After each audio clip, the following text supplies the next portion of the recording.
ॐ ह्रीं श्रीं आदिनाथाय नमः।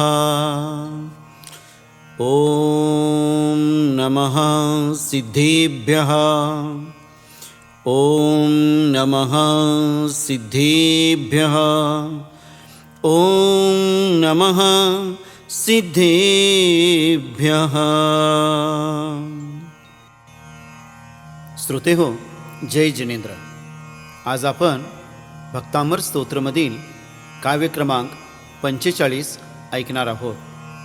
उद्भूत भीषण जलोदर भार भुग्ना शोचां दशा मुपगता च्युत जीविताशः त्वत्पाद पंकज रजो मृत दिग्ध देहा मर्त्या भवन्ति मकर ध्वजतुल्य रूपा।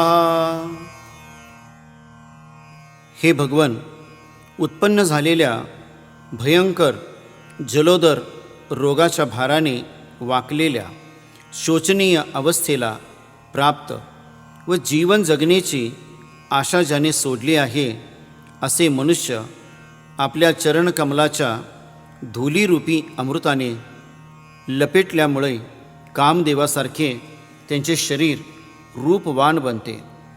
कारण आपल्या चरणकमलाचे दर्शन स्पर्श भक्तिपूर्वक आपल्या शरीराला लावतो, ते ठीक होऊन त्यांचे शरीर सुंदर होते, अशी आपली भक्ती आहे।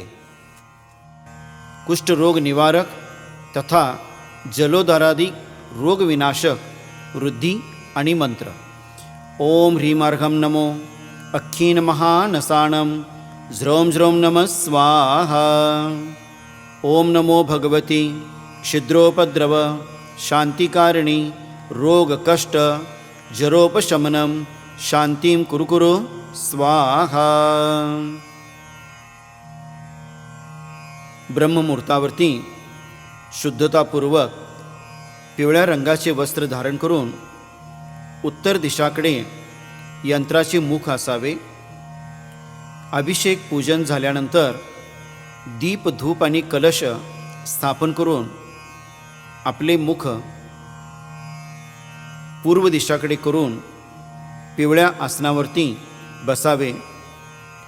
त्यानंतर अगरू तगरू देवद्वार मिश्रित धूप आपण होमामध्ये आहुती द्यावे। 45 नंबराचे काव्य वृद्धी आणि मंत्रसहित स्मरण केल्याने मंत्राची सिद्धी होते। याचे फल आहे कोढ जलोदरादी रोगविनाशक असाध्य रोगविनाशक। ओम ह्रीं नानारोगहराय श्री आदिनाथ जिनेंद्राय अर्घ्यम निरोपामिति स्वाहा। श्रोते हो, आज आपण मानतुंग आचार्य विरचित भक्तामर स्तोत्रमधील काव्य क्रमांक 45 ऐकलो आहोत। उद्या आपण भक्तामर स्तोत्रमधील काव्य क्रमांक 46 ऐकणार आहोत। तोपर्यंत सर्वांना जय जिनेंद्र।